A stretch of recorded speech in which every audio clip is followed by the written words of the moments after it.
ഒരു കാര്യം മനസ്സിലാക്കണം. സമസ്ത കേരള ജംഇയ്യത്തുൽ ഉലമ എന്നുള്ളത് മഹാന്മാരാകുന്നതായ മശായിഖന്മാർ ഇവിടെ സ്ഥാപിച്ചതായ അള്ളാഹുവിൻ്റെ ഔലിയാക്കന്മാർ ഇവിടെ സ്ഥാപിച്ച വലിയൊരു പ്രസ്ഥാനം.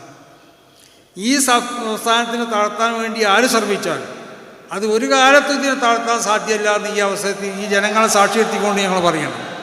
അത്രയും വലിയ വേരൂന്നിയ മഹാന്മാരാകുന്ന അള്ളാഹുവിൻ്റെ ഔലിയാക്കന്മാരുടെ ശക്തിയുള്ളതായ, അവരുടെ പിമ്പലുള്ളതായ, അവർക്കുള്ള മദതുള്ളതായ, അള്ളാഹു ഇഷ്ടപ്പെട്ടതായ ഒരു സംഘടനയാണ് സമസ്ത കേരള ജംഇയ്യത്തുൽ ഉലമ.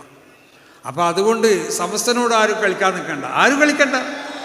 അത് ഏത് മുത്തദീങ്ങളാവട്ടെ മുത്തദീങ്ങളല്ല, ഏത് പ്രസ്ഥാനക്കാരാണെങ്കിലും സമസ്ത കേരള ജംഇയ്യത്തുൽ ഉലമക്ക് ഒരു ലക്ഷ്യമുണ്ട്. അത് വിശുദ്ധമാവുന്നതായ ദീൻ, ആ ദീനിനെ ഇവിടെ നിലനിർത്തിക്കൊണ്ടുപോവുക. സമസ്ത കേരള ജംഇയ്യത്തുൽ ഉലമയോട് ആര് കളിച്ചാലും, അത് എങ്ങനെ കളിച്ചാലും അവൻ ഈ പ്രസ്ഥാനത്തിന് പുറത്താണെന്നും മനസ്സിലാക്കുക.